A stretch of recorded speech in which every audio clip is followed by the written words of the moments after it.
Welcome to the deep dive.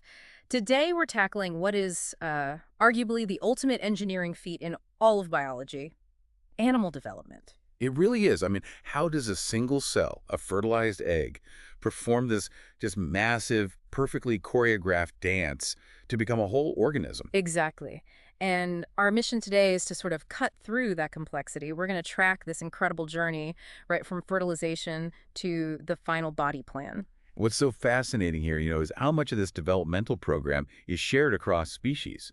If you compare, say, a chick embryo and a human embryo at certain early stages, hmm they are remarkably alike. Which is just wild to think about. It is. It's evidence that all complex life is basically running on a common ancient software package. Yeah. Just editing the code here and there for different outcomes. Right. And that idea, how much is shared versus how much is truly new, is going to be a central thread for us today. hmm So to keep it all straight, we're tracking 5 fundamental stages. First, fertilization, then the rapid cell division of cleavage. Then the really dramatic reorganization called gastrulation, followed by organogenesis, building the organs. And finally, metamorphosis, where that applies. And we'll be using the classic models, sea urchin, frog, and chick, to show how these rules work. And because we're doing this without diagrams, I want you to really try and visualize these processes.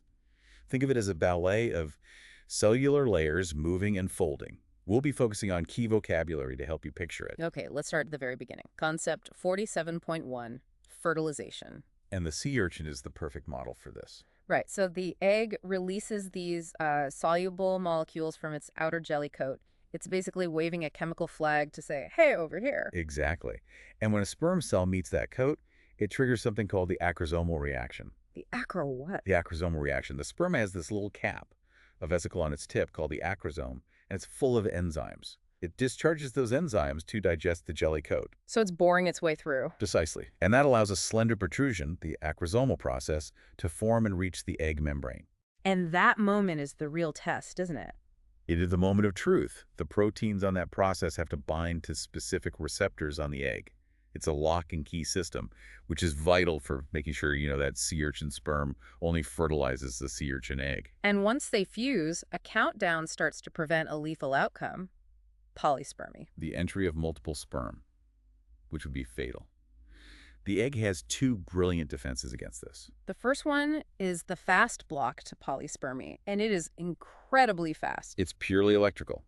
As soon as the membranes fuse, ion channels fly open, and sodium ions flood into the egg. Which changes the voltage of the membrane. Instantly, it depolarizes it, making it electrically repulsive to any other sperm trying to get in. And this happens in, under 3 seconds. Wow, but that's a temporary fix. It doesn't last. Right, so the egg needs a permanent solution. That's the slow block, which is much more of a physical barrier. It's called the cortical reaction. This part is so cool. It's amazing.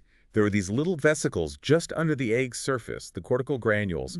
They fuse with the plasma membrane and release their contents. And that does what exactly? 2 things. The enzymes clip off any remaining sperm receptors, and most importantly, they cause the layer just outside, the vitelline layer, to lift away and harden. Into the fertilization envelope. It's like raising the drawbridge and fortifying the castle walls. That's a perfect analogy. And we know this happens because researchers could actually see it. They used fluorescent dyes to track calcium ions. Oh, right. I remember this. They saw this visible wave of calcium spreading across the egg, starting right where the sperm entered. That calcium wave is the trigger that activates the whole process. So that's the sea urchin. How does this differ in, say, mammals? Well, with mammals, fertilization is internal, and the whole process is much, much slower. The first cell division might not happen for 12 to 36 hours. A huge difference. And the mammalian egg is covered by something called the zona pellucida. The cortical reaction modifies that layer, and that modified zona is the only known slow block. Wait, so there's no fast electrical block known in mammals? Not that we've found. Doesn't that make them more vulnerable to polyspermy, especially since the slow block takes a while to set up? That's a fantastic question. The thinking is that the female reproductive tract itself acts as a kind of pre-filter. There are physical hurdles and chemical cues that just limit the number of sperm that even get close to the egg, reducing the need for that super fast electrical defense. Unnatural obstacle course. Okay, so once fertilization is complete, we move into cleavage. Which is just a period of really rapid cell division, but with no cell growth. They actually skip the growth phases of the cell cycle. So they're just dividing the original massive egg cytoplasm into smaller and smaller cells? the blastomeres. And the end result of all this partitioning is a hollow ball of cells called the blastula, surrounding a fluid-filled cavity, the blastocoel. But the way this division happens really depends on the yolk, right? The nutrients. Absolutely.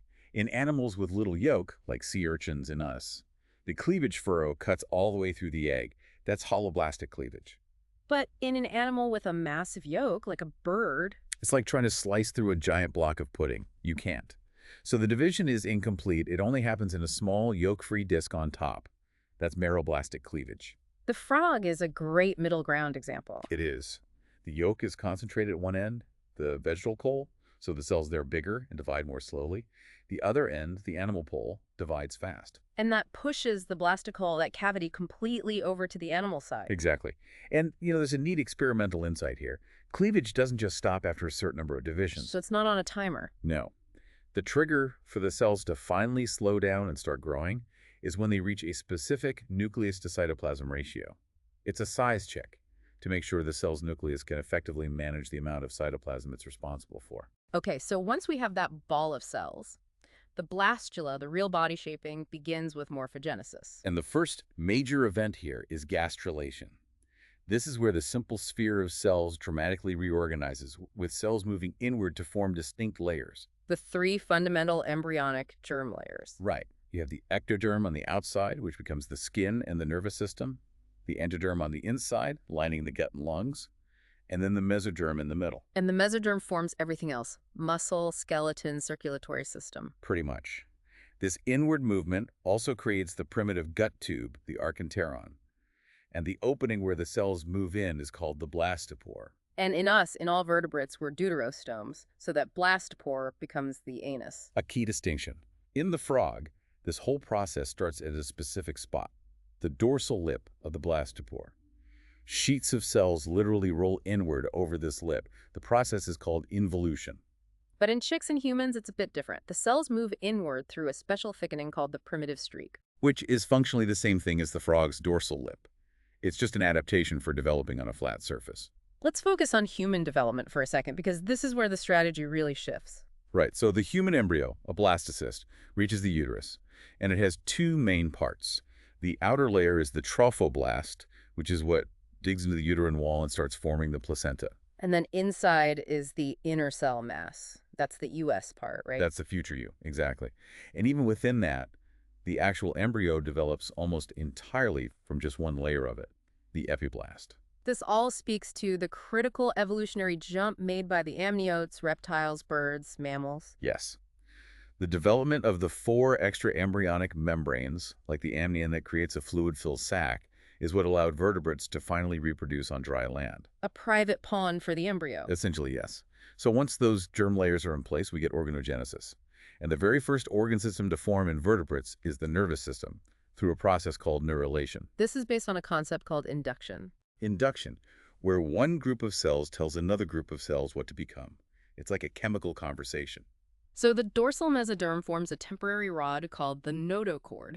And that notochord sends out signals that induce the ectoderm right above it to thicken into the neural plate. It's basically telling that tissue, okay, you're going to be the brain and spinal cord now. And then that plate does this incredible physical maneuver. It does. It rolls up and pinches off, forming the hollow neural tube, which is the very beginning of the central nervous system. And if that tube fails to close properly, that's when you can get conditions like spina bifida. Correct. And all this folding and shaping is driven by the cell's internal skeleton, the cytoskeleton.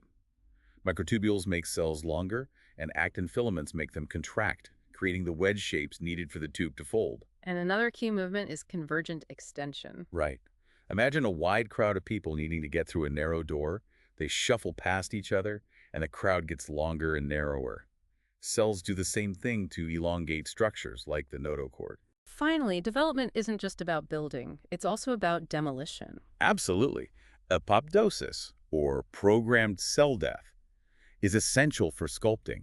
It's what removes the webbing between your fingers and toes, or gets rid of a tadpole's tail. It is an active, necessary process. So that brings us to the big question.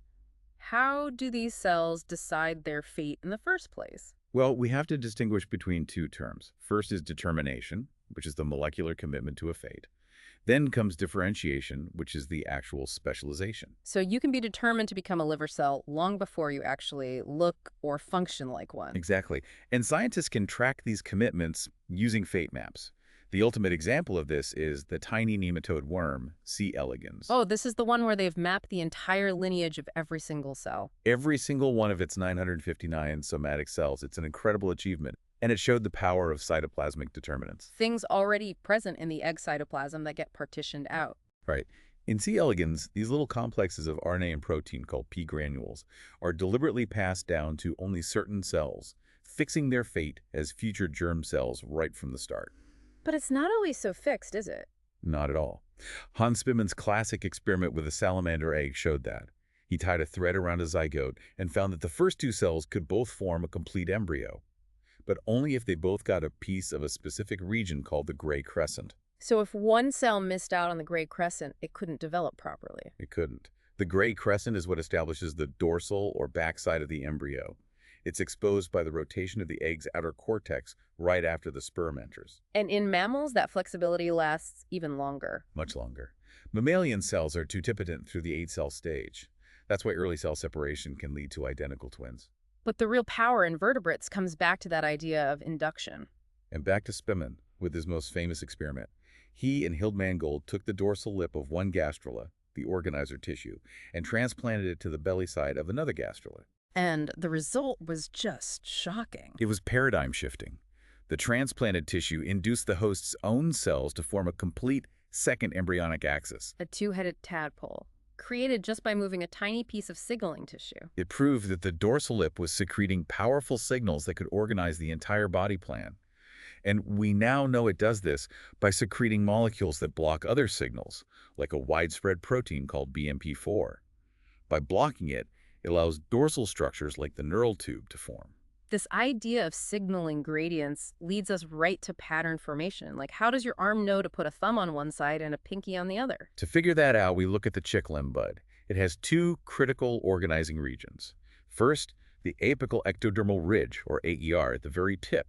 It controls the outgrowth from shoulder to fingertip. And the second one is the zone of polarizing activity, or ZPA. Right. The ZPA controls the anterior-posterior axis. In other words, thumb to pinky. And how does it do that? It secretes a crucial signaling molecule with a fantastic name, sonic hedgehog. Sonic hedgehog, really? Really, and as it's called, acts as a gradient. Cells close to the ZPA get a high dose and become posterior digits, like your pinky. Cells far away get a low dose and become the thumb. And if you transplant a ZPA to the other side, You get a mirror image duplication of the digits. It's one of those ancient foundational tools used for everything from brain development to feather patterns. Okay, we have to end with maybe the most subtle control mechanism of all, cilia. These tiny hair-like organelles. We know that stationary cilia can act like little antennas, receiving signals like sonic hedgehog. But motile cilia, cilia that can beat, are what determine our fundamental left-right body asymmetry. It's incredible. In a specific region of the early embryo, these motile cilia all beat in a coordinated way, generating a distinct leftward fluid flow. And if they can't move like in a condition called Carter-Gainer syndrome, that leftward flow doesn't happen. And the body's asymmetry becomes random. You can end up with situs inversus, where all your organs are on the wrong side. It shows that the difference between your liver being on the left or the right can literally come down to the mechanical beat of a microscopic hair. Just amazing. So, to recap, we've seen the three grand acts of development. First, cell identity is established by the contents of the egg in the first few divisions. Second, the body is built by these massive coordinated cell movements during morphogenesis. And third, the fine-tuning of cell fate is controlled by chemical gradients and these powerful inductive signals. So if you stop and think about the elegance of it all, we have these fundamental chemical tools like BMP4 and sonic hedgehog that are used over and over again in everything from insect wings to human fingers. But then you also have these tiny mechanical movements, like a single cilium beating leftward, that determine major structural outcomes. So what does this tell you about the fundamental power of evolution? Is biological complexity truly driven by inventing entirely new tools, or is it primarily driven by cleverly reusing and modifying an ancient universal developmental program in new and surprising ways? Keep that question with you as you observe the world.